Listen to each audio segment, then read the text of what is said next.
नमस्कार श्रोताओं, मैं पापिया भट्टाचार्य संपादकीय सलाहकार सदीनामा लेकर हाजिर हो गई हूँ 25 मई 2021 का संपादकीय, जिसका शीर्षक है गुमनाम नायक। इसे लिखा है हमारे पत्रिका के अतिथि संपादक प्रदीप गुप्ता ने। दोस्तों, जब भी हम ब्लैक डेथ के बारे में बात करते हैं तो सबसे पहला जवाब आता है प्लेग। वहीं हम ब्लू डेथ के बारे में बात करें तो बहुत ही कम लोगों को इस बारे में पता हो। ब्लू डेथ यानी कि कॉलेरा, जिसे आम भाषा में हैजा कहा जाता है। साल 1817 से अस्तित्व में आई इस बीमारी से उस समय लगभग 180 लाख लोगों की मौत हुई थी। इसके बाद भी अलग अलग समय पर इसका प्रकोप भारत और अन्य देशों को झेलना पड़ा। साल 1984 में रॉबर्ट कॉक नामक वैज्ञानिक ने उस जीवाणु का पता लगाया जिसकी वजह से हैजा होता है, वाइब्रियो कॉलेरी। लेकिन इस बीमारी का इलाज ढूंढने में इसके बाद और 75 साल लगे और इलाज ढूंढ पाना संभव हुआ एक भारतीय वैज्ञानिक के कारण। जी हाँ, ये कहानी है भारतीय वैज्ञानिक शंभुनाथ दे की, जिन्होंने हैजे की सही वजह को ढूंढकर लाखों लोगों की जान बचाई। पर विडंबना की बात यह है कि आज उनके अपने ही देश में शायद ही उन्हें कोई जानता हो। बात करते हैं इसी महान व्यक्तित्व के बारे में आज के संपादकीय में। साल 1817 में विश्व में एक नई बीमारी ने दस्तक दी। नाम था ब्लू डेथ। ब्लू डेथ यानी कॉलेरा, जिसे हिंदुस्तान में एक नया नाम दिया गया, हैजा। हैजा विश्व भर में मौत का तांडव करने लगा और इसकी चपेट में आकर उस समय लगभग 1,80,00,000 लोगों की मौत हो गई। दुनिया भर के वैज्ञानिक हैजा का इलाज खोजने में जुट गए। रॉबर्ट कॉक नामक वैज्ञानिक ने उस जीवाणु का पता लगाया जिस वजह से हैजा होता है और उस जीवाणु का नाम दिया वाइब्रियो कॉलेरी।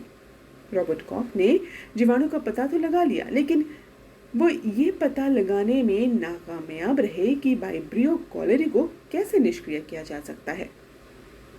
हैजा फैलता रहा, लोग मरते रहे और इस जानलेवा बीमारी को ब्लू डेथ यानी नीली मौत का नाम दिया गया। 1 फरवरी 1915 पश्चिम बंगाल के एक दरिद्र परिवार में एक बालक का जन्म हुआ। नाम रखा गया शंभुनाथ। शुरुआत से ही शंभुनाथ पढ़ाई में अव्वल रहे। कोलकाता मेडिकल कॉलेज में एडमिशन मिल गया। डॉक्टरी से अधिक उनका रुझान रिसर्च की ओर था, इसलिए 1947 में उन्होंने यूनिवर्सिटी कॉलेज लंदन के कैमरॉन लैब में पीएचडी में दाखिला लिया। मानव शरीर की संरचना पर शोध करते करते शंभुनाथ दे का ध्यान हैजा फैलाने वाले जीवाणु वाइब्रियो कॉलेरी की ओर गया। 1949 माटी का प्यार शंभुनाथ दे को वापस हिंदुस्तान खींच लाया। उन्हें कलकत्ता मेडिकल कॉलेज के पैथोलॉजी विभाग का निदेशक नियुक्त किया गया और वो महामारी का रूप ले चुके हैजे का इलाज ढूंढने में जुट गए। बंगाल उस समय हैजे के कहर से कांप उठा था।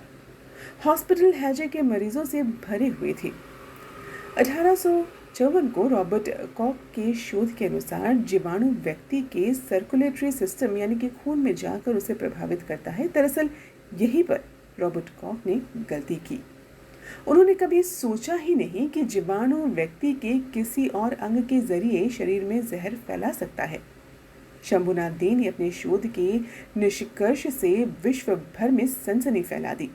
शंभुनाथ के शोध से पता चला वाइब्रियो कॉलेरी खून के रास्ते नहीं बल्कि छोटी आंत में जाकर एक टॉक्सिन यानी जहरीला पदार्थ छोड़ता है। इसकी वजह से इंसान के शरीर में खून गाढ़ा होने लगता है और पानी की कमी होने लगती है। साल 1953 में शंभुनाथ दे का शोध प्रकाशित के पश्चात ही ओरल डिहाइड्रेशन सॉल्यूशन को बनाया गया, यानी कि ORS। ये सॉल्यूशन हैजे का रामबाण इलाज साबित हुआ। हिंदुस्तान और अफ्रीका में इस सॉल्यूशन के जरिए लाखों मरीजों को मौत के मुंह से निकाल लिया गया। विश्व भर में शंभुनाथ दे के शोध का डंका बज चुका था, परंतु उनका दुर्भाग्य था कि वो शोध भारत भूमि पर हुआ था। लाखों करोड़ों लोगों की जीवन दान देने वाले शंभुनाथ को अपने ही राष्ट्र में सम्मान नहीं मिला। शंभुनाथ आगे इस जीवाणु पर और शोध करना चाहते थे, लेकिन भारत में साधनों की कमी के चलते नहीं कर पाए। उनका नाम 1 से अधिक बार नोबेल पुरस्कार के लिए भी दिया गया। इसके अलावा उन्हें दुनिया भर में सम्मानों से नवाजा गया, लेकिन भारत में वो एक गुमनाम शख्स की जिंदगी जीते रहे। शंभुनाथ की रिसर्च ने ब्लू डेथ के आगे से डेथ यानी मृत्यु शब्द को हटा दिया। करोड़ों लोगों की जान बच गई। इतनी बड़ी उपलब्धि के पश्चात भी वो राष्ट्रीय नायक न बन सके, न किसी सम्मान से नवाजे गए, न सरकार ने सुध ली। यही नहीं, करोड़ों लोगों की जिंदगी बचाने वाले इस राष्ट्र नायक के विषय में हमें पढ़ाया तक नहीं गया। हमें अपने असली नायकों को पहचानना होगा, उन्हें सम्मान देना होगा। आमीन।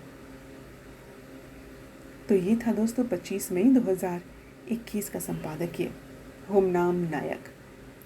इसे लिखा था हमारे पत्रिका के अतिथि संपादक प्रदीप गुप्ता ने।